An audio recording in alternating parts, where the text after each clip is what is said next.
पहले अध्याय का नाम है कुरुक्षेत्र के युद्ध स्थल में सैन्य निरीक्षण। तो इसको हम लोग जानेंगे कि इस अध्याय का नाम के पीछे क्या रहस्य है, कि ऐसा नाम क्यों दिया गया है। तो ऐसे ही इस अध्याय के दो नाम हैं। एक है कुरुक्षेत्र के युद्ध स्थल में सैन्य निरीक्षण, और एक और है जो कि एक और बोला जाता है कि अर्जुन विषाद योग। तो हम लोग इन नामों के रहस्य को समझेंगे आगे। लेकिन इस अध्याय की शुरुआत करने से पहले ये जानना बहुत जरूरी है कि हम जो ये शिक्षा जो प्राप्त कर रहे हैं, जो या करेंगे पूरे 18 दिनों में, वो किन की शिक्षाओं पर आधारित होगी।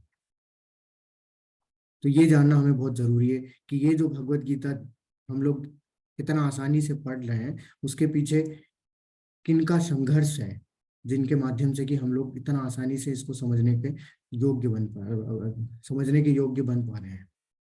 तो ये जो हम लोग भगवत गीता जो भी पूरा 18 दिनों तक पढ़ेंगे, ये प्रभुपाद जी के शिक्षाओं पर आधारित होगी। प्रभुपाद जी कौन है? तो भक्तिवेदांत स्वामी प्रभुपाद जी, जो कि फाउंडर आचार्य है इस्कॉन। इस्कॉन आप लोग जानते हैं, international society for Krishna consciousness, अंतर्राष्ट्रीय कृष्ण भावनामृत संगठन। तो हमें ये जानना बहुत जरूरी होगा कि कैसे प्रभुपाद जी ने इस पूरे शास्त्रों में हम लोग को ये जो भगवत गीता का ज्ञान प्रदान किया है, उसके पीछे उन्होंने कितना संघर्ष किया है, ये हम लोग जानने का प्रयास करते हैं। तो उनके बारे में हमें पता होना जरूरी है, क्योंकि जब भी हम लोग देखते हैं कि ऑथर कौन है, ये जब तक हमें नहीं पता होगा तब तक हम लोग कैसे ये समझ पाएंगे कि वास्तविकता में उस किताब में जो भी लिखा हुआ है उनकी शिक्षाओं पर आधारित कैसे हम लोग उसको समझ पाएंगे, या फिर कैसे उसका आत्मसात कर पाएंगे। तो प्रभुपाद जी का जन्म जो है वो पश्चिम बंगाल में कोलकाता शहर, जो कि राजधानी है, वहीं पे उनका जन्म हुआ था। वो एक भक्त परिवार में उनका जन्म हुआ, और भक्त परिवार में जन्म होने का मतलब ये था कि वो बचपन से ही भक्ति में जो है लग गए थे। उनके माता पिता के द्वारा उन्हें वैसे ही जो है सिखाया जा रहा था, जैसे कि वो उनके माता पिता अपने ही आचरण से क्या कर रहे थे, प्रभुपाद जी को सारे भक्ति के सारे गुण सिखा रहे थे। तो प्रभुपाद जी ने ऐसा नहीं है, उन्होंने पढ़ाई की, और जब अपनी शिक्षा अर्जित की उन्होंने, तो स्कूली शिक्षा के बाद में जो भी कॉलेज की जो शिक्षा होती है वो भी अर्जित की। तो उस समय पर हमारा देश जो है आज़ाद नहीं हुआ था, तो प्रभुपाद जी ने जो है स्वतंत्रता आंदोलन में भी हिस्सा लिया, सुभाष चंद्र बोस जी के साथ में और गांधी जी के साथ में भी। तो उसी समय पे ऐसा हुआ कि उनके उस शहर में एक महाराज जी आए, जो कि कृष्ण भावनामृत का प्रचार में लगे थे, और वहीं प्रभुपाद जी की भेंट हुई उन महाराज जी से। तो प्रभुपाद जी का पहले नाम था अभय चरण, और बाद में जब उन्हें दीक्षा प्राप्त हुई तो वो भक्ति वेदांत स्वामी जो है वो प्रभुपाद जी, यानी कि एसी भक्ति वेदांत स्वामी। तो अभय चरणारविंद भक्ति वेदांत स्वामी शील प्रभुपाद, इस तरीके से जो है उनका नाम पड़ गया। तो वो जो महाराज जी थे, महाराज जी के पास जब गए प्रभुपाद जी, उनसे मिले, तो उन महाराज जी ने जो है प्रभुपाद जी को बोला कि आपकी जो है, देखिए प्रभुपाद जी की इंग्लिश बहुत अच्छी थी, अंग्रेजी में बोलते अच्छे थे, अंग्रेजी लिखते अच्छे थे। तो वही है कि प्रभुपाद जी के जो जो महाराज जी थे जिनसे वो मिले थे, वो उनसे इतने प्रभावित हो गए कि फिर बाद में आगे चल के वही जो महाराज जी है वो प्रभुपाद जी के जो है गुरु बने, यानी कि प्रभुपाद जी ने मतलब उन्होंने प्रभुपाद जी को क्या अपना शिष्य जो है अपना स्वीकार किया। तो उनका आदेश था कि आप जो है अंग्रेजी अच्छा बोलते हैं, अंग्रेजी अच्छा लिखते हैं, तो आप सारे शास्त्रों को क्या करो, अंग्रेजी में जो है उस पे और उसको कन्वर्ट करो। मतलब कि हम लोग के पास अंग्रेजी उस समय पे नहीं थी, तो उन्होंने लिखा कि उन्होंने बोला कि आप सारे शास्त्रों को अंग्रेजी में लिखो, और इसको पाश्चात्य देश में, यानी कि वेस्टर्न कंट्रीज में जाके इसका प्रचार करो। तो प्रभुपाद जी ने अपने गुरु के आदेश की पूर्ति के लिए शुरुआत की। उन्होंने बहुत कोशिश की भारत में रहते हुए इस कृष्ण भावनामृत को जो है लोगों तक पहुंचाने की, लेकिन भारत में उन्हें बहुत ज्यादा असफलता प्राप्त हुई। फिर उन्होंने संन्यास लिया 70 साल की आयु में। जब वो वृंदावन गए तब उन्होंने ये निर्णय लिया कि अब वो कुछ भी करके पाश्चात्य देश जाएंगे और अपने गुरु के आदेश की पूर्ति करेंगे, जो भी उन्हें आदेश मिला गया है उसको जो है वो पूर्ण करेंगे। तो देखिए व्यक्ति 70 साल की उम्र में क्या करता है, 70 साल की उम्र में आजकल व्यक्ति क्या रिटायरमेंट लेके घर पे बैठ के जो है वो बस अपना आराम फरमाता है। लेकिन प्रभुपाद जी ने ऐसा नहीं किया। प्रभुपाद जी ने सोचा कि ये बहुत जरूरी है लोगों तक पहुंचाना, इसलिए उन्होंने उस एज में ये निर्णय लिया कि नहीं, वो जाएंगे। वो गए। अब उस समय पे क्या था, प्रभुपाद जी के पास बहुत पैसे तो थे नहीं, क्योंकि वो सन्यासी हो चुके थे उस समय। तो उन्होंने आसपास जितने भी लोग थे उनसे जो मिलते रहते थे, उनसे उन्होंने कुछ पैसे लिए और उन्हें न्यूयॉर्क का जो है टिकट मिला, अमेरिका का। अब देखिए, प्रभुपाद जी जब गए भी टिकट लेके, मतलब जब वो अमेरिका जा भी रहे थे, तो वो कोई ऐसे साधारण जो हम लोग फ्लाइट में जाते हैं उसमें नहीं गए। वो एक क्या है, जो शिप भी होती है, वो शिप में गए। और वो शिप भी कौन सी थी, कार्गो शिप थी, यानी कि वो मालवाहक थी, यानी कि वो एक्सपोर्ट इंपोर्ट करते हैं, जिसमें उसके लिए उस शिप में जो है प्रभुपाद जी को जाना पड़ा। तो वो जर्नी जो थी प्रभुपाद जी का, जो वो यात्रा थी, बहुत ही ज्यादा कष्टमय थी, क्योंकि उस दौरान प्रभुपाद जी को जो है 2 हार्ट अटैक आए। अब वैसे क्या करता है व्यक्ति, जैसे ही हार्ट अटैक आता है तो बहुत ज्यादा पैनिक हो जाता है, वो बहुत ज्यादा तकलीफ में आ जाती है। लेकिन प्रभुपाद जी को पूर्ण विश्वास था कि उनके गुरु के आदेश है, और कुछ तो जो है भगवान की कृपा है, बिल्कुल ये संभव होके रहेगा। तो वही हुआ। जब प्रभुपाद जी न्यूयॉर्क पहुंचे, मतलब अमेरिका पहुंचे, तो उन्होंने फिर उस ज्ञान को जो है वहां पे प्रचार करना शुरुआत की उसकी। तो लगभग 10 सालों के अंदर प्रभुपाद जी ने करीब करीब 108 से लगभग 200 मंदिरों का जो है निर्माण कर दिया। जितने भी उस समय की बहुत दयनीय स्थिति थी अमेरिका की, वहां पे ऐसे ऐसे लोग थे जो कि सारे पाप कर्मों में लीन थे। ऐसे लोगों को, उनको हिप्पी बोला जाता था। तो ऐसे हिप्पीज को जो है प्रभुपाद जी ने हिप्पी बनाया, भगवान के नाम के द्वारा, भगवान के इस दिव्य ज्ञान के द्वारा। अब हम लोग इसकी शुरुआत करते हैं।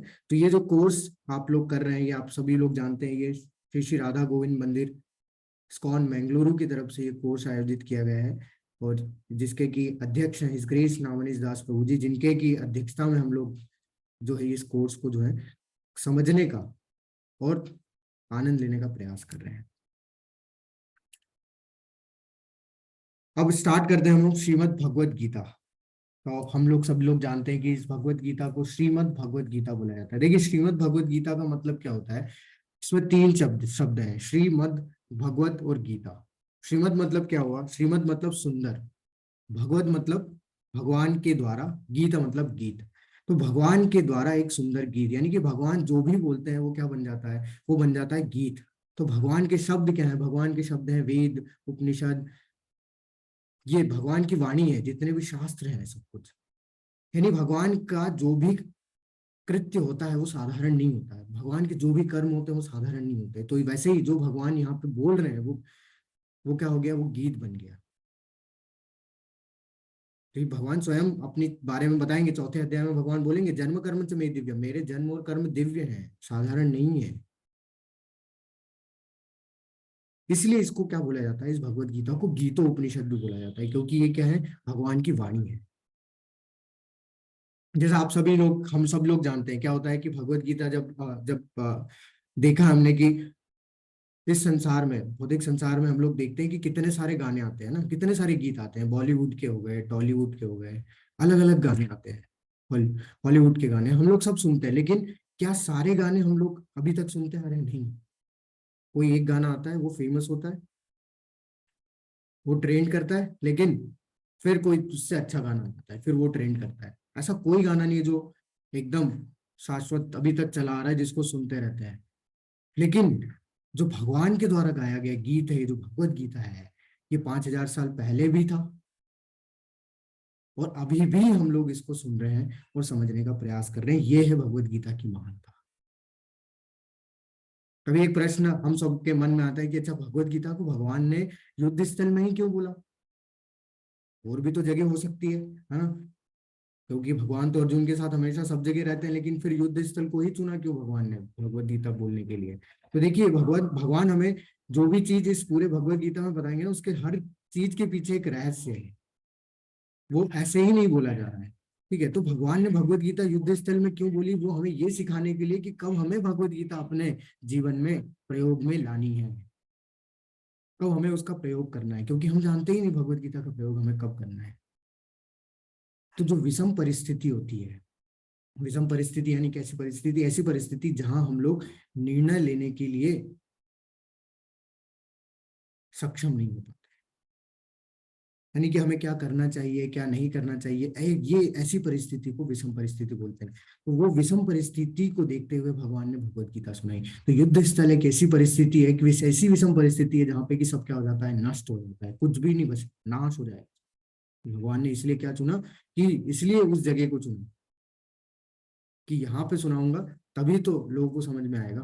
क्योंकि एक भगवत गीता सिर्फ अर्जुन के लिए तो नहीं थी ना, ये तो हम लोगों के लिए थी।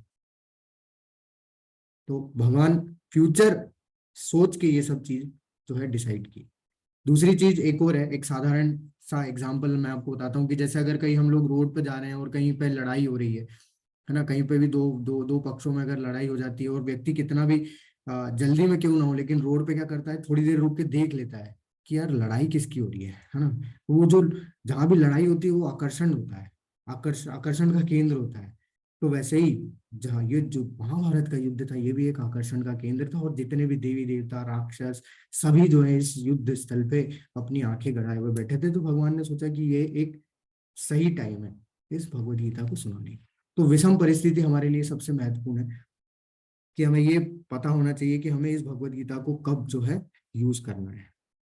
अर्जुन की माया को कृष्ण की व्यवस्था समझना होगा। यदि अर्जुन भ्रमित नहीं होते तो कृष्ण को भगवत गीता बोलने के लिए कोई आवश्यकता नहीं होती। अर्जुन भगवत गीता के स्पष्ट पहले श्रोता है, फिर भी भगवत गीता सभी के हित के लिए है। देखिए हम लोगों को क्या लगता है कि अर्जुन भ्रमित हो गए थे तभी तो उनको भगवत गीता सुनाई गई है, नहीं। वास्तव में अर्जुन को भगवान आने वाले अभी अध्यायों में भगवान गुणाकेश के नाम से संबोधित करते हैं। तो उसका उनका एक नाम है अर्जुन का, गुणाकेश। गुणक का मतलब होता है अज्ञानता, अंधकार। तो जो गुणाकेश है, जिस मतलब कि जिसने अज्ञानता पे विजय पा ली है, तो अर्जुन को भगवान स्वयं बोल रहे हैं कि तुम अज्ञानता पे विजय पा चुके हो, तुम गुणाकेश हो। आने वाले अध्याय में बताएंगे भगवान। तो फिर अर्जुन के लिए तो कोई चीज रह ही नहीं जाती, जो पहले से ही ज्ञानी है वो भ्रमित कैसे हो सकता है, भ्रमित होने का कोई प्रश्न ही नहीं उठता अर्जुन के लिए। लेकिन भगवान ने व्यवस्था की कि ये भगवत गीता का ज्ञान हम लोगों तक पहुंच सके। इसलिए क्या किया, इसलिए भगवान ने अर्जुन को क्या बनाया, एक जरिया बनाया। भगवान 11वें अध्याय में बताएंगे, निमित्त मात्रम भवसव्य साची की है। भवसव्य भवसव्य साची अर्जुन का नाम है कि हे भवसाची, तुम सिर्फ निमित्त मात्र हो इस ज्ञान को हम लोगों तक पहुंचाने के लिए। मतलब अर्जुन के जो भी प्रश्न है वो सब क्या है, उनके नहीं है, बल्कि वो किसके प्रश्न है, वो सारे हमारे प्रश्न है। वो सिर्फ हमारे, हम लोगों को क्या कर रहे हैं, इन कलयुग के लोगों को क्या कर रहे हैं, सिर्फ रिप्रेजेंट कर रहे हैं। देखिए हमें वास्तविक समस्या नहीं पता, तो भगवान इसमें इस पूरी भगवत गीता में हमें बताएंगे कि हमारी वास्तविक समस्या है क्या, और उनके उत्तर भी बताएंगे। उनको कैसा हम लोग उन पे उन उन समस्याओं से हम लोग अब छुटकारा पा सकते हैं। हमें ना तो समस्या पता है ना छुटकारा कैसे पाना है वो पता है, सॉल्यूशन पता है। तो हमें समस्या भी जानने मिलेगी और सॉल्यूशन भी जानने मिलेगी। तो यहाँ अर्जुन हमें क्या सिखा रहे हैं, यहाँ अर्जुन हमें बहुत अच्छी चीज सिखा रहे हैं, हमें जिज्ञासा करनी चाहिए।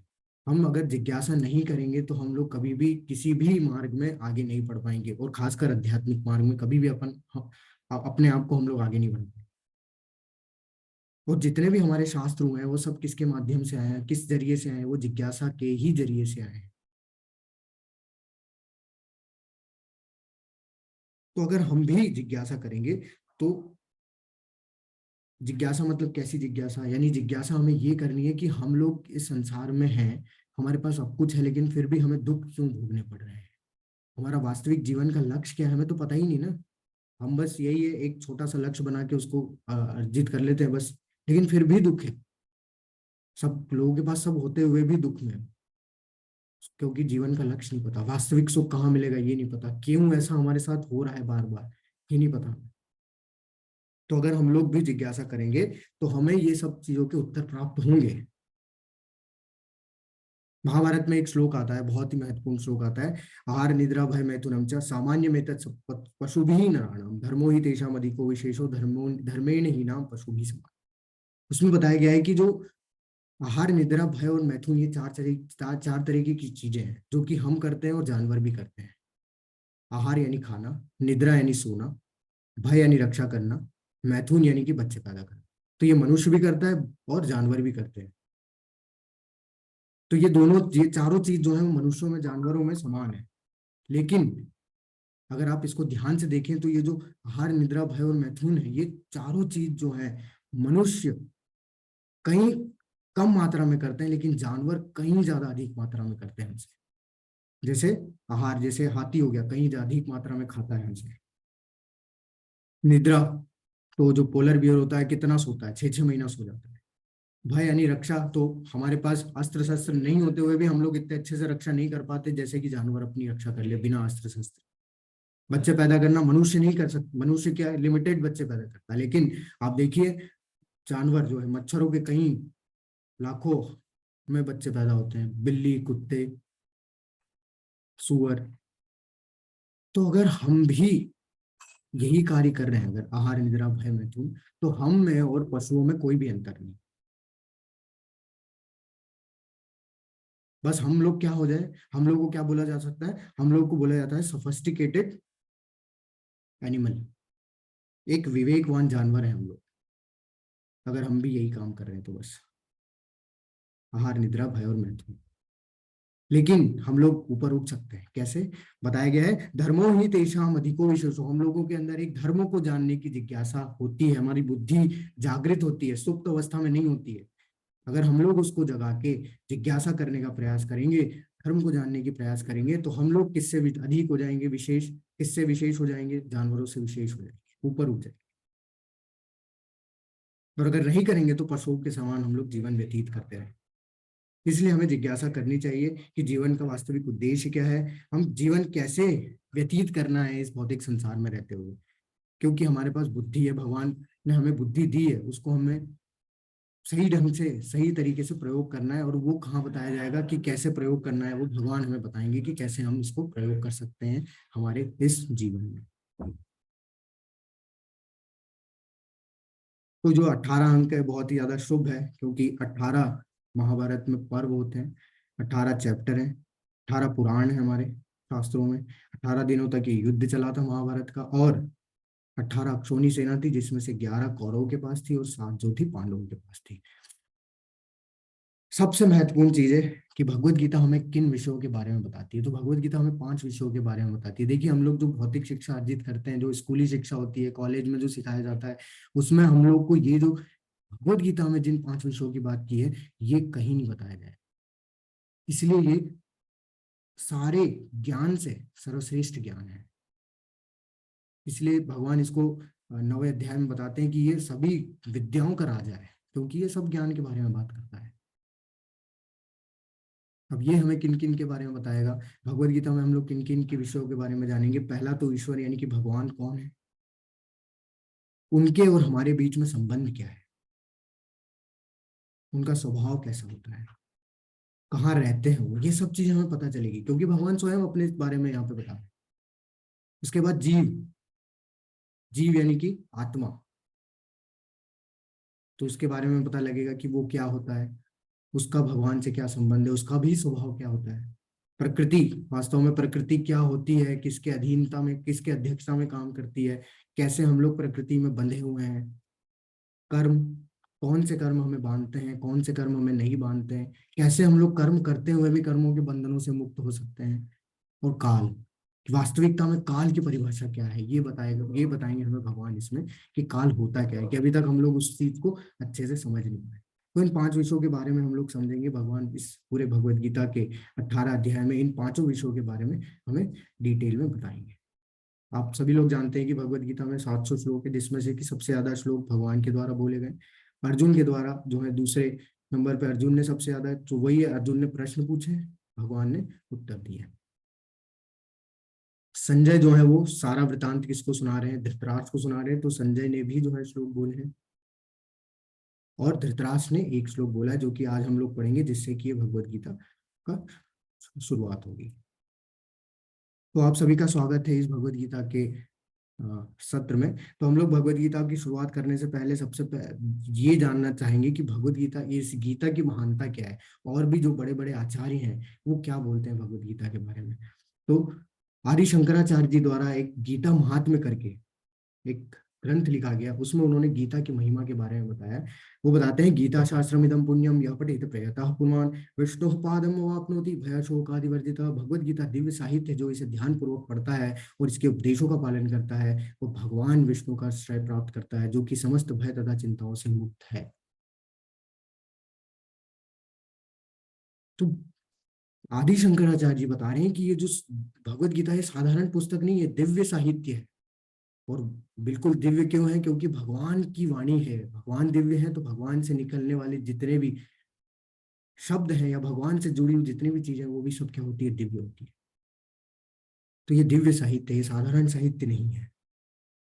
और क्या बोला है उन्होंने? कि जो कि समस्त भय तथा चिंताओं से मुक्त हो जाता है। जब अगर इसको कोई पढ़ता है ध्यान पूर्वक, तो क्या हो जाएगा? उसके सारे भय और चिंता मुक्त हो जाएगी। देखिए, हम लोग हमारे जीवन के एक एक क्षण जो है हमारा भय से जो है ग्रसित है। अगर आप देखें कि बचपन में भी व्यक्ति क्या करता है, बचपन में अगर जो बच्चा है, उसको भी भय बना रहता है कि उसको खेलने का समय मिल पाएगा कि नहीं मिल पाएगा। ठीक है, लेकिन जैसे जैसे बड़ा होता है तो फिर उसे अपनी सक्सेस का भय होता है कि मैं सक्सेस हो पाऊंगा कि नहीं, मैं किस चीज में नौकरी मिल पाएगी नहीं मिल पाएगी। जब वो और ज्यादा बड़ा हो जाता है कि उसकी शादी हो जाती है, तो वो सोचता है कि वो जिम्मेदारी उठा पाएगा कि नहीं उठा पाएगा। तो एक भय जो है हमेशा लगा रहता है। और जब वो बूढ़ा हो जाता है, तो सबसे भयानक भय होता है कि मेरी मृत्यु हो जाएगी। तो मृत्यु का भय सबसे भयानक भय। तो भय देखिए कभी कम नहीं होगा। जैसे जैसे हम लोग बढ़ते जाएंगे, वैसे वैसे भय भी बढ़ता जाएगा। लेकिन इस भय से हम लोग छुटकारा पा सकते हैं कैसे? भगवत गीता के माध्यम से। अगर हम लोग पढ़ेंगे, इसको अपने जीवन में उतारेंगे, भगवान की बताई हुई बातों पे अगर हम अपना जीवन जीना शुरू कर देंगे, तो हमारा ये जो भय और चिंता, इससे हम लोग इस संसार में रहते हुए भी क्या हो जाएंगे? मुक्त हो जाएंगे।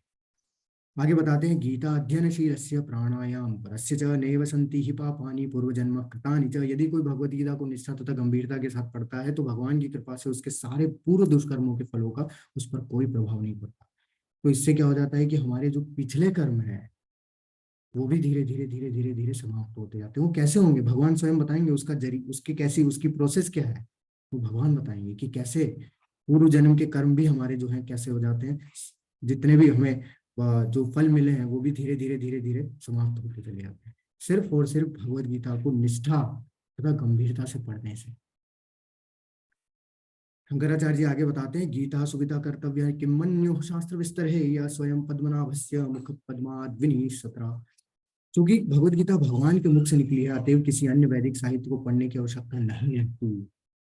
केवल भगवत गीता का ही ध्यान पूर्वक तथा मनोयोग से श्रवण तथा पठन करना चाहिए। केवल एक पुस्तक भगवत गीता ही पर्याप्त है, क्योंकि यह समस्त वैदिक ग्रंथों का सार है और इसका प्रवचन भगवान ने किया है। देखिए, यहाँ पे शंकराचार्य जी बहुत ही स्पष्ट रूप से बता दे रहे हैं कि सिर्फ अगर भगवत गीता अगर हमने पढ़ ली, तो इसका मतलब क्या है? कि अपने हमारे जितने भी शास्त्र हैं, वेद उपनिषद पुराण जितने भी शास्त्र हैं, उनको पढ़ने की जरूरत नहीं रह जाएगी। क्योंकि भगवत गीता क्या है? भगवत गीता को सार बोला गया है। भगवत गीता समरी है सारे शास्त्रों का, निचोड़ है।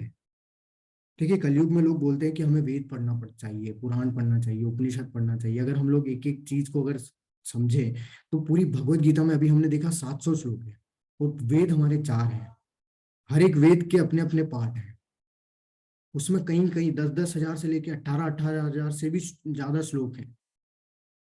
जब हमको 700 श्लोक पढ़ने में, अगर आप पढ़ेंगे इसको ध्यान पूर्वक एक एक श्लोक को और समझने का प्रयास करेंगे, तो 2.5 साल लग जाएंगे। तो आप सोच सकते हैं कि 18 हजार श्लोक पढ़ने में कितने साल लगेंगे। और इस कलयुग में जो हम लोग हैं, है ना, हम लोग के पास इतना समय नहीं है। ये हम लोग भी जानते हैं कि हमारे पास इतना समय है ही नहीं। और इसकी पुष्टि ऑलरेडी पहले से शास्त्रों में है। श्रीमद् भागवतम में कलयुग के बारे में पहले से बताया गया है कि कलयुग में जो लोग होंगे वो कैसे होंगे। प्रायण अल्पायुषा सभ्य, उनकी आयु बहुत कम होगी। कलावस्मिन युगे जना, कलावस्मिन यानी कि कलयुग में जो लोग होंगे वो प्रायण अल्पायु वाले लोग होंगे, उनकी आयु बहुत कम होगी। मंदा सुमंद मते, उनकी बुद्धि बहुत कमजोर होगी। और वो आलसी होंगे, मंद होंगे। मंद भाग्य ही उपद्रता, और हमेशा जो है उपद्रव में लगे रहेंगे कहीं ना कहीं, किसी न किसी, या तो अपने अपने खुद के साथ उपद्रव में लगे रहेंगे, या तो फिर लोगों के साथ उपद्रव में। तो इन इन क्वालिटीज के साथ में हम लोग सक्षम नहीं है कि उन सारे वेदों को खुद से पढ़ के खुद से समझ लें। इतना समय भी नहीं है, अल्प आयु, हमारी इतनी आयु भी नहीं है कि हम लोग उनको पढ़े। क्या पता हमारी एक एक दो श्लोक ही पढ़ने के बाद हमें समझ में आए ही नहीं और हमारी मृत्यु हो जाए, तो हमारा तो नुकसान हो जाएगा। तो इन कारणों से हम लोग क्या है, इस इन सबको पढ़ पाना और समझ पाना हमारे लिए क्या हो जाता है, डिफिकल्ट हो, हमारे लिए बहुत ही ज्यादा मुश्किल होगा। इसलिए जो आचार्य हैं जिन्होंने कि इन सारे वेदों को, पुराणों को, शास्त्रों को पढ़ने के बाद जो है इन गीता की महिमा लिखी है, तो हमें क्या करना चाहिए, उनके पद चिन्हों को फॉलो करना चाहिए। उन्होंने जो ज्ञान दिया उसके हम लोग को उसको स्वीकार करना चाहिए। तो आदि शंकराचार्य जी स्वयं इस चीज को स्वीकार करके बोलते हैं कि सिर्फ और सिर्फ इसको पढ़ने से और कोई फिर चीज बच नहीं आती, ये पर्याप्त है, क्योंकि ये सभी वैदिक ग्रंथों का सार है। और बहुत ही अच्छा उन्होंने यहाँ पे भगवत गीता को गाय से जो है तुलना की। एक सर्वोपनिषद गावो दुग्धा गोपाल नंदन पार्थो वत्स सुधि भोक्ता दुग्धम गीता अमृतम महत्। यह गीतोपनिषद, भगवत गीता जो समस्त उपनिषदों का सार है, गाय के तुल्य है। और ग्वाल बाल के रूप में विख्यात भगवान कृष्ण इस गाय को दूह रहे हैं। अर्जुन बछड़े के समान है और सारे विद्वान तथा शुद्ध भक्त भक्ति का भगवत गीता के अमृतमय दूध का पान करने वाले हैं। तो देखिए यहाँ पे जो भगवत गीता है उसको किसके तुल्य बताया, गाय के तुल्य। और जो दूध है वो निकलने वाला जो दूध गाय से, वो ज्ञान है। और उसको कौन दूह रहा है, भगवान श्री कृष्ण दूह रहे हैं। लेकिन गाय दूध कब देती है, जब तक बछड़ा नहीं होता, जब तक गाय दूध नहीं देती। वैसे ही अर्जुन क्या है, बछड़ा है। तो वही अर्जुन एक क्या है, सिर्फ निमित्त मात्र है, जिसके की जिसके कारण से, जिसके जरिए से हम लोगों तक ये भगवत गीता कहाँ है, पहुंच पाती है। इसलिए सिर्फ अर्जुन नहीं, सभी लोग क्या कर रहे हैं, उस दुग्ध का, उस ज्ञान का जो है क्या कर रहे हैं, उसको लेने का, समझने का प्रयास कर रहे हैं। तो हमारे लिए, सबके लिए ज्ञान है, ना कि सिर्फ अर्जुन के लिए है। अंत में बताते हैं वो, सॉरी, एकम शास्त्रम देवकी पुत्र गीतम एको देवो देवकी पुत्रेव एको मंत्रस्य नामानि यानि कर्माप्येकम तस्य देवस्य सेवा। एक ही शास्त्र है। वो बताते हैं कि आज के युग में लोग एक शास्त्र मांगते हैं, एक ईश्वर मांगते हैं, एक धर्म मांगते हैं, एक व्यक्ति के लिए उत्सुक रहते हैं। तो सारे विश्व के लिए एक ही शास्त्र है, एकम शास्त्रम देवकी पुत्र गीतम, भगवत गीता। एकम देवो देवकी पुत्र, एक ही भगवान है, एक ही ईश्वर है, वो देवकी पुत्र कृष्ण। एक मंत्र, एक ही मंत्र है जो कि भगवान के नाम का दिव्य जप है, हरे कृष्ण कृष्ण कृष्ण हरे हरे, हरे राम का। और एक ही कार्य है, भगवान की सेवा। तो ये उन्होंने पूरे महात्म्य के बाद में, अंत में जो है ये श्लोक में उन्होंने ये अपना निर्णय जो है उन्होंने बताया। तो जो ये अध्याय है, इसका एक नाम मैंने आपको बताया कि विषाद योग भी है, अर्जुन विषाद योग। तो दो नाम हो गए, एक तो सैन्य निरीक्षण, कुरुक्षेत्र के युद्ध स्थल में सैन्य निरीक्षण, और एक नाम हो गया है अर्जुन विषाद योग। तो देखिए कुरुक्षेत्र के युद्ध स्थल में सैन्य निरीक्षण का मतलब क्या है कि कुछ मुख्य किरदार हैं जो कि क्या कर रहे हैं, उस सेना का निरीक्षण कर रहे हैं जहां पे कि वहां युद्ध। तो मतलब जैसे दुर्योधन है, वो किस दृष्टिकोण से युद्ध को देख रहा है, वो भूख की दृष्टि से युद्ध को देख रहा है कि उसको कैसे भी करके, शाम दाम दंड भेद, कैसे भी करके, कूटनीति लगा के कैसे भी करके युद्ध जीतना है।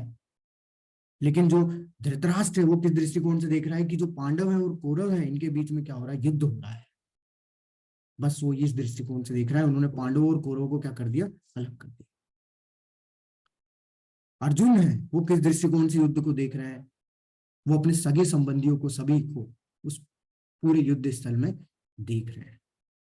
और एक है भगवान, भगवान श्री कृष्ण किस दृष्टिकोण से युद्ध को देख रहे हैं, ये हम लोग को भगवान पता चलेगा कल के अध्याय में, कि भगवान ने किस दृष्टिकोण से इस युद्ध को देखा। तो आज हम लोग चारों के दुर्योधन, तीनों के बारे में देखेंगे, दुर्योधन, धृतराष्ट्र और अर्जुन के बारे में, कि इनके दृष्टिकोण कैसे हैं। और विषाद का मतलब क्या है कि अर्जुन विलाप क्यों कर रहे हैं, विलाप यानी कि रोना, अर्जुन शोकाकुल क्यों हुआ है, तो वो भी हमें पता चलेगा इस अध्याय के अंत में। तो पहला श्लोक है, धृतराष्ट्रोवाच धर्म क्षेत्रे कुरुक्षेत्रे समवेत सुयुत्सवा मामकः पांडवाश्चैव किम कुर्वत संजय। धृतराष्ट्र ने कहा, हे संजय, धर्म भूमि कुरुक्षेत्र में युद्ध की इच्छा से एकत्र हुए मेरे तथा पांडवों के पुत्रों ने क्या किया। देखिए यहाँ पे धृतराष्ट्र सबसे पहले बोल रहा है कि मेरे तथा पांडु के पुत्रों ने क्या किया।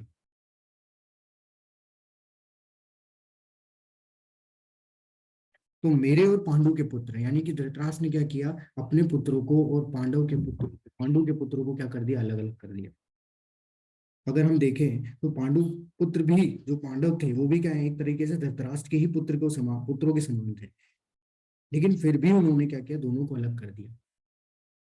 तो ये इस श्लोक से हम लोग क्या समझ सकते हैं, इस श्लोक से हम लोग समझ सकते हैं कि यहाँ पे जो मैं और मेरा की जो भावना है, किसकी, धृतराष्ट्र की, वो क्या करती है, पतन कर देती है हर किसी का। इवन हमारे जो भौतिक संसार में भी अगर हम लोग मैं और मेरा के विचार से जो भी कार्य करते हैं, है ना, वो सब क्या करता है, हमारा पतन का ही एक कारण होता है। तो ये जो मैं और मेरा की भावना है, उसी से हमारा क्या होता है, पतन होता है। इसके कुछ उदाहरण है शास्त्रों में, जैसे रावण हो गया। रावण भी बोलता था सीता मेरी है, लेकिन क्या हुआ अंत में, मैं ही शक्तिमान हूँ। आप सभी लोग जानते हैं राम जी ने एक ही क्षण में जो है उसका वध कर दिया। वैसे हिरण्यकश्यप बोलता था मैं ही भगवान हूँ, और उसका भी क्या हो गया, एक ही क्षण में वध कर दिया नरसिंह भगवान ने। तो उसी प्रकार से अगर हम लोग देखें, तो इस श्लोक से हमें ये पता चल रहा है कि ये जो मैं और मेरा की जो भावना है, ऐसे बहुत सारे उदाहरण हैं शास्त्रों में जो कि क्या करते हैं, हमारा पतन कर देते हैं इस संसार में। तो हमें इसे छोड़ना होगा, अपने दृष्टिकोण को बदलना होगा।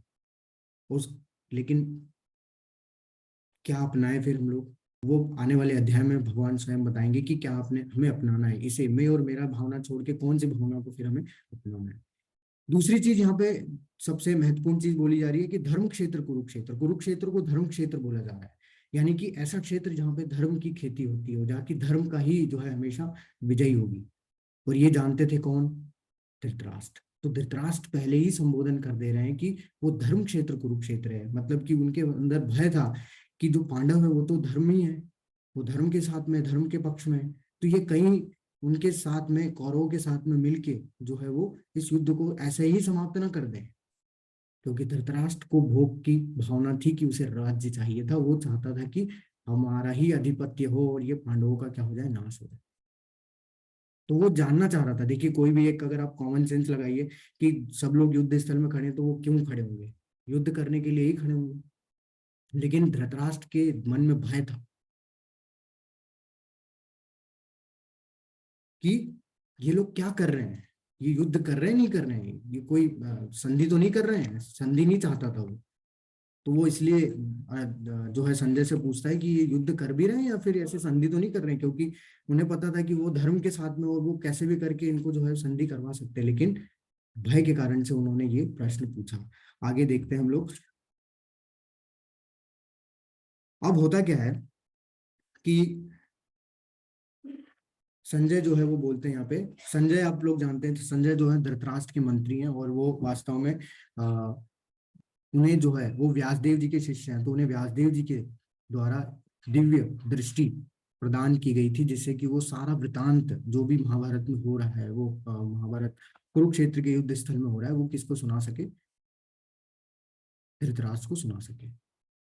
तो अब संजय बताते हैं कि हे राजन, पांडु पुत्रों द्वारा सेना की व्यूह रचना देखकर राजा दुर्योधन अपने गुरु के पास गया और उसने ये शब्द कहे। देखिए आप सबको लग रहा होगा कि हम लोग तो महाभारत पढ़ रहे हैं, नहीं, ये एक सिर्फ हम लोग भूमिका बांध रहे हैं। क्योंकि जब तक हमें भूमिका नहीं पता चलेगी, बैकग्राउंड नहीं पता चलेगा, तब तक उस ज्ञान को जो भगवान आगे देने वाले हैं वो हमें समझ में नहीं आएगा।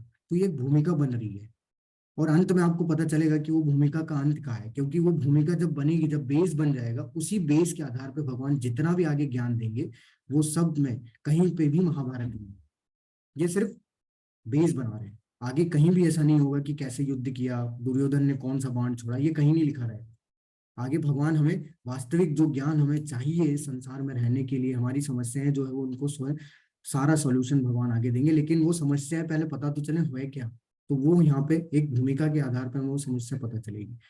अब जो है दुर्योधन ने क्या देखा कि पांडवों की जो है, उन्होंने जो सैनिक सेना थी, उन्होंने अच्छे से व्यूह रचना कर रखी थी, और वो देख के दुर्योधन भयभीत हो गया, और वो जाता है किसके पास, द्रोण के पास, अपने बड़े बड़े योद्धाओं के पास जाता है। तो वो अपने गुरु के पास जाता है, द्रोणाचार्य के पास। वो बोलता है, हे आचार्य, पांडुपुत्रों की विशाल सेना को देखें, जिसे आपके बुद्धिमान शिष्य द्रुपद के पुत्र ने इतने कौशल से व्यवस्थित किया है। अब देखिए ये टॉन्ट मार रहा है, ठीक है। तो दुर्योधन क्या चाहता था, शाम दाम दंड भेद कैसे भी करके उसे वो युद्ध जीतना था। तो वो कैसे भी करके उकसा रहा था कि इनके अंदर जो है वो क्रोध आए और ये युद्ध करें, जिससे कि मैं विजयी हो पाऊं और मैं ही राज्य का भोग कर पाऊं। तो वो अपने गुरु को जाके क्या बोलता है कि आपके शिष्य जो है धृष्टद्युम्न, और जो आपके शत्रु हैं वो उसके पुत्र हैं धृष्टद्युम्न। द्रुपद जो था वो द्रोणाचार्य के शत्रु था, और उसी का पुत्र था धृष्टद्युम्न। जिसको की शिक्षा किसने दी थी? द्रोणाचार्य ने। और वो किसके अगेंस्ट में लड़ रहा था? वो द्रोणाचार्य के अगेंस्ट में ही लड़। तो वही वो बता रहा था कि आप कैसे गुरु हैं, आपका जो शिष्य है वो जो भी शिक्षा आपने दी है वो आप ही पे जो है अप्लाई कर रहा है, आप ही के विपक्ष में जाके जो है क्या कर रहा है, आप ही के अगेंस्ट वो सारी चीजें यूज कर। तो ये उनको टॉन्ट मार रहे थे कि आप कैसे गुरु हैं, मतलब कैसा शिष्य आपने बनाया कि आपने ऐसे शिष्य को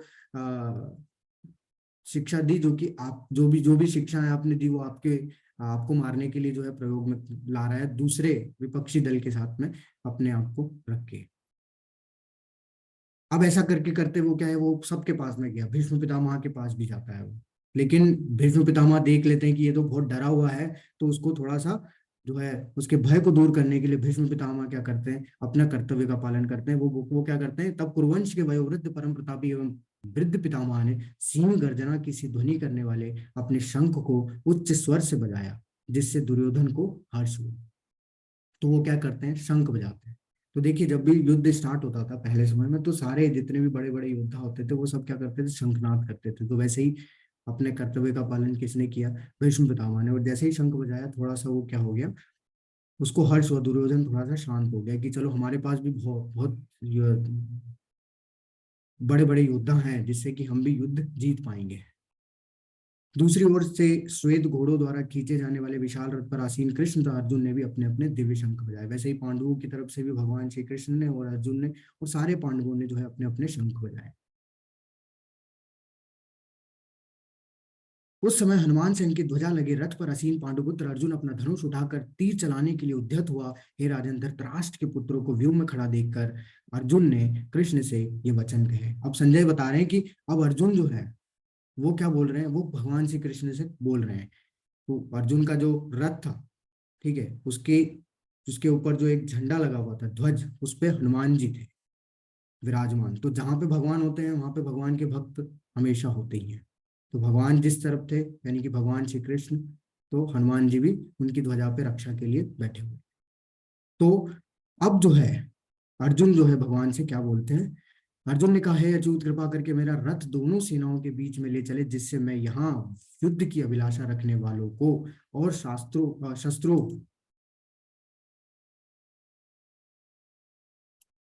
और शस्त्रों की इस महान परीक्षा में जिनसे मुझे संघर्ष करना है उन्हें देख सकूं। देखिए यहाँ भगवान को अर्जुन क्या बोल रहे हैं, अच्युत। अब हे कृष्ण, हे गोविंद ये भी बोल सकते थे, लेकिन स्पेशली यहाँ पे उन्होंने अच्युत बोला। तो देखिए पूरी भगवत गीता में अर्जुन अलग अलग नाम से भगवान को संबोधित करेंगे, लेकिन हर एक नाम के पीछे एक रहस्य है, एक कारण है। तो यहाँ पे अच्युत क्यों बोला गया है, क्योंकि भगवान जो है वो अछूत है। अछूत का मतलब क्या होता है, अछूत का मतलब वो व्यक्ति जो कि कभी भी अपने पद से नीचे नहीं गिरता। तो भगवान जो है वो भगवान तो हैं, लेकिन अपने भक्त की खुशी के लिए वो क्या बन गए, सारथी बन गए। तो इसलिए वो अछूत है, वो भगवान अपने पद पे आसीन है, वहां से नीचे नहीं गिरे। इसका मतलब ये नहीं कि वो सारथी बन गए तो वो अपने पद से नीचे आ गए, नहीं, वो पद उनका फिक्स्ड है। लेकिन वो भगवान क्या करते हैं, अपने भक्त की खुशी के लिए, प्रसन्नता के लिए वो क्या कर सकते हैं, अपने अपने पद को भी त्यागने के लिए तैयार रहते हैं। तो वो क्या हो जाते हैं, वो सारथी बने। इसलिए क्या बोलते हैं, इसलिए अर्जुन उन्हें क्या बोल रहे हैं कि हे अर्जुन, आप कृपा करके क्या करो कि ये जो रथ है इनको दोनों सेनाओं के बीच में जाके लगा दो। मैं देखना चाहता हूँ, मैं दृष्टि मैं निरीक्षण करना चाहता हूँ। तो अब देखिए अर्जुन क्या निरीक्षण करता है। तो अब अर्जुन अपना दृष्टिकोण बता रहे हैं यहाँ पे। अर्जुन ने वहां पर दोनों पक्षों की सेनाओं के मध्य में अपने चाचा, ताऊओं, पितामह, गुरुओं, मामाओं, भाइयों, पुत्रों, पौत्रों, मित्रों, ससुरों और शुभचिंतकों को भी देखा। यानी कि अर्जुन ने उन कौरवों की सेना में सिर्फ क्या देखा, अपने रिश्तेदारों को देखा। उन्हें अपने शत्रुओं को नहीं देखा, अपने रिश्तेदारों को देखा। अपने मामा को देख रहा है, चाचा को देख रहा है, ताऊओं को देख रहा है, पितामह को देख रहा है, सारे रिश्तेदारों से उन सारे कौरवों के बीच में, मतलब कौरवों में दिख रहे हैं। यानी कि शत्रुओं में वो अपने रिश्तेदारों को देख रहा है, शुभ चिंतकों को देख रहा है। अर्जुन ने कहा, हे कृष्ण, इस प्रकार युद्ध की इच्छा रखने वाले मित्रों तथा संबंधियों को अपने समक्ष उपस्थित देखकर मेरे शरीर के अंग कांप रहे हैं और मेरा मुंह सूखा जा रहा है। अब अर्जुन ने जब अपने रिश्तेदारों को देखा तो वही बात हो गई, जब कोई व्यक्ति अपने रिश्तेदारों को इस तरीके से देखेगा कि जो हमारे ही खिलाफ लड़ने आ गए, जिनके साथ कि हम लोग हमेशा साथ में रहते हैं, हमेशा उनके साथ में खेलते कूदते हैं, बड़े होते हैं, तो अर्जुन को वही सब चीजें याद आ रही थी कि ये सब तो मेरे अपने हैं और ये सब मुझसे लड़ने के लिए खड़े हुए हैं। तो ये सब देख के अर्जुन क्या हो गया, एकदम सहम गया और उसके शरीर के अंग कांपने लगे कि इनसे युद्ध करना है मुझे। उसका मुंह सूखा जा रहा था। इस तरीके से वो बता रहा है भगवान को, हे कृष्ण, इस युद्ध में अपने ही स्वजनों का वध करने से ना तो मुझे कोई अच्छाई दिखती है और न मैं उसे किसी प्रकार की विजय, राज्य या सुख की इच्छा रखता हूँ। तो वही है, जितना ज्यादा लगाव होगा तो हम लोग क्यों उसको मारेंगे। अर्जुन के साथ भी वही हुआ। अर्जुन उनसे इतना ज्यादा अटैच था, इतना ज्यादा आसक्त था कि उसने क्या बोला कि ये तो सब मेरे अपने, इनको मैं कैसे मार सकता हूँ और इनको मारने में मुझे क्या प्रसन्नता मिलेगी, उसमें क्या अच्छाई दिखती है, कुछ अच्छाई नहीं दिख रही है। और ऐसी विजय अगर मुझे प्राप्त हुई होती है तो मुझे इसे ऐसी विजय की और ऐसे सुख की कोई इच्छा नहीं है।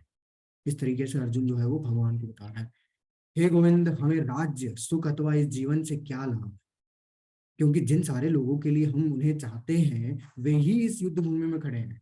हे मधुसूदन, जब गुरुजन, पितृगण, पुत्रगण, पितामह, मामा, ससुर, पौत्रगण, साले तथा अन्य सारे संबंधी अपना धन एवं प्राण देने के लिए तत्पर हैं और मेरे समक्ष खड़े हैं, तो फिर मैं इन सबको क्यों मारना चाहूँ, भले ही वे मुझे क्यों ना मारता। हे जीवन जीवों के पालक, मैं इन सबों से लड़ने को तैयार नहीं हूँ, भले ही बदले में मुझे तीनों लोग क्यों ना मिलते हों। इस पृथ्वी की तो बात ही छोड़ दे, भला धृतराष्ट्र के पुत्रों को मारकर हमें कौन सी प्रसन्नता मिलेगी। अब अर्जुन बोल रहे हैं कि इनको मारने में मुझे कोई अच्छाई नहीं दिख रही, ना कोई लाभ दिख रहा है, ना कोई प्रसन्नता मिल रही है। ये तो वही लोग हैं जिनके साथ मैं बड़ा हुआ हूँ, जिनके साथ मैं खेला हूँ, इनको कैसे मार सकता हूँ मैं। इसमें मेरे गुरु हैं, इसमें मेरे मेरे दादा हैं, मेरे पिता हैं, मेरे सब कुछ हैं, सारे शुभचिंतक लोग हैं जो मुझे मुझसे प्रेम करते थे, और मैं इन्हें क्यों मारूं। मैं नहीं इनको मारना चाहता, ना मैं इनसे युद्ध करना चाहता हूँ। फिर मुझे सब कुछ क्यों ना मिल जाए, इस संसार में तीनों लोग क्यों ना मिल जाए, लेकिन फिर भी मैं इन्हें नहीं मारूंगा। मुझे इनमें इनको मारने में कोई प्रसन्नता नहीं दिखती। अब अर्जुन जो है और कारण देते हैं युद्ध नहीं करने का। क्या बोलते हैं, यदि हम ऐसे आतताइयों का वध करते हैं तो हम पर पाप चढ़ेगा, अतः यह उचित नहीं होगा कि हम धृतराष्ट्र के पुत्रों तथा उनके मित्रों का वध करें। हे लक्ष्मीपति कृष्ण, इससे हमें क्या लाभ होगा और अपने ही कुटुंबियों को मारकर हम किस प्रकार सुखी हो सकते हैं। देखिए यहाँ पे आतताइयों की बात कर रहा है, यानी कि अर्जुन है तो बहुत बुद्धिमान, उनको ज्ञान बहुत है, इसलिए वो क्या कर रहे हैं, शास्त्रों से ही सब निकाल निकाल के लाके दे रहे हैं। वो बोल रहे हैं कि आतताइयों का वध करने से पाप लगेगा, यानी हम अपने स्वजनों को अगर मार देंगे तो वो तो पाप के भोगी बन जाएंगे। लेकिन एक्चुअल में वैदिक आदेशानुसार क्या आता है कि 6 प्रकार के आतताई होते हैं। अगर ये 6 प्रकार के आतताई हैं तो इनको मारने में किसी भी तरीके का पाप नहीं। कौन से 6 प्रकार के अत्यताई होते हैं, विष देने वाला, घर में अग्नि लगाने वाला, घातक हथियार से आक्रमण करने वाला, धन लूटने वाला, दूसरों की भूमि हड़पने वाला और पराई स्त्री का अपहरण करने। और ये 6 अत्यताई कौन थे, ये कौरव थे। विष देने में तो भीष भीम को, इन सब ने पहले ही, अगर आपने स्टोरी देखी हो, पढ़ी हो कहीं ना कहीं, तो उसमें भीम को ये क्या करते थे, खीर में इन्होंने विष मिला के जो है मारने का प्रयास किया कौरव ने। घर में अग्नि, लाक्षागृह में आग लगाई थी। घातक हथियार से कई बार इनको मारने का प्रयास किया उन्होंने। धन लूटना, तो धन बिल्कुल लूटा है। भूमि हड़पी है। और द्रौपदी का जो है उन्होंने हरण भी किया है, चीर हरण भी किया। तो ये सारे 6 प्रकार में उनमें जो है फिट होते हैं, तो उनको मारने में किसी भी तरीके की कोई पाप की वो थी नहीं, क्योंकि वो तो वैसे ही अधर्मी थे। तो वो 6 तरीके के जितने भी आतताई बताए गए हैं वो उनमें जो है पूरी तरीके से फिट बैठ रहे थे। लेकिन अर्जुन क्या थे, अर्जुन मोहित हो गए थे उन सब अपने परिवार वालों को देख के, इसलिए वो क्या कर रहे थे, अपने तरीके से युद्ध नहीं करने के अलग अलग कारण दे रहे थे।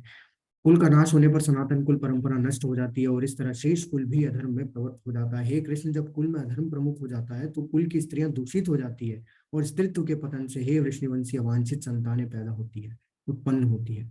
तो मतलब अधर्मी संतानें, मतलब बोलने का मतलब ये हो रहा है कि यहाँ जितने भी योद्धा खड़े हैं, इनको अगर मार दिया जाएगा, ये अगर मर जाते हैं, इनकी अगर मृत्यु हो जाती है, तो इनकी जो जितनी भी पत्नियां हैं, सब जितने भी इनके जो परिवार हैं, वो सब क्या हो जाएंगे, उनका तो सबका नाश हो जाएगा, पूरे कुल का नाश हो जाएगा।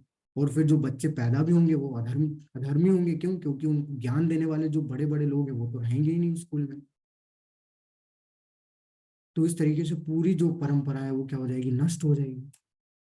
अवांछित संतानों की वृद्धि से निश्चय ही परिवार के लिए तथा पारिवारिक परंपराओं को विनष्ट करने वालों के लिए नारकी जीवन उत्पन्न होता है।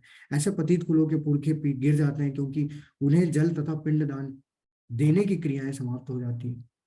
अर्जुन बोल रहे हैं कि अब जो ये अधर्मी संतानें पैदा होगी, इससे पूरे परिवार का, पूरे पारिवारिक परंपराओं का नाश तो हो जाएगा, लेकिन साथ ही साथ जो पूर्वज जो मर चुके हैं उनका भी नाश हो जाएगा, वो भी अपने पद से नीचे गिर जाएंगे। क्यों? क्योंकि जो पिंड दान कौन करेगा? यही अधर्मी संतान है। तो इस तरीके से जो है अर्जुन जो है कारण दे रहे हैं अलग अलग शास्त्रों से निकाल निकाल के भगवान को। संजय बोलते हैं, अब संजय उवाच एवं मुक्तावर एवं मुक्त एवं मुक्त्वा अर्जुनः संख्ये रथोपस्थ उपाविशत विसृज्य संचरं चापं शोक समग्न मानसः। संजय ने कहा, युद्ध भूमि में इस प्रकार कहकर अर्जुन ने अपना धनुष तथा बाण एक ओर रख दिया और शोक संतप्त चित्त से रथ के आसन पर बैठ गया। अब क्या हुआ? अर्जुन जो है वो पूरी तरीके से मोहित हो गया, पूरी तरीके से भ्रमित हो गया, और उसने क्या किया, अपने धनुष और बाण को रथ पे रख दिया और बैठ गया। और क्या करने लगा? विलाप करने लगा, रोने लगा। तो क्या किया अर्जुन ने? अर्जुन ने, अगर हम आप देखोगे तो अर्जुन ने ना 5 कारण दिए युद्ध नहीं करने के। कौन से 5 कारण दिए हैं? एक तो दया आ गई, जैसे ही रथ बीच में लेके गए भगवान, वैसे ही अर्जुन ने अपने रिश्तेदारों को देखा तो सबको देख के क्या हो गया, वो मोहित हो गया, उसको दया आ गई कि ये सब तो मेरे रिश्तेदार हैं, मैं इनसे युद्ध नहीं कर सकता। दूसरा कारण लिया कि इनको मारने से मुझे कोई आनंद नहीं, मैं इनको मार भी दूंगा तो उससे मुझे क्या प्रसन्नता होगी, ये तो सब मेरे ही हैं, उसमें कोई प्रसन्नता तो दिखती नहीं है, मर भी जाऊं, ये इन सब मर जाएंगे और मुझे राज्य भी मिल जाएगा तो मैं कैसे सुख भोग पाऊं, तो मुझे उसमें कोई आनंद नहीं दिखता, मैं युद्ध नहीं करूंगा। तीसरा दिया कि मैं अपने ही परिवार वालों को मार दूंगा तो मैं तो पाप का भोगी बन जाऊंगा, तो मैं पाप का भोगी नहीं बनना चाहता भगवान, मैं नहीं युद्ध करूंगा। ऐसा करने से पारिवारिक परंपराएं समाप्त हो जाएगी, मैं अपने पूरे कुल का नाश कर कर दूंगा अगर मैं इन सबको मार दूंगा। और लास्ट में उसने क्या किया, धनुष और बाण अपने बिठा के निकाल के उस रथ पे रख दिए। असमंजस में आ गया कि मैं करूं तो करूं क्या भगवान, मुझे कुछ समझ में नहीं आ रहा, और विलाप करने लगा, रोने लगा। इसलिए इस अध्याय का नाम क्या रखा गया? अर्जुन विषाद योग विलाप योग।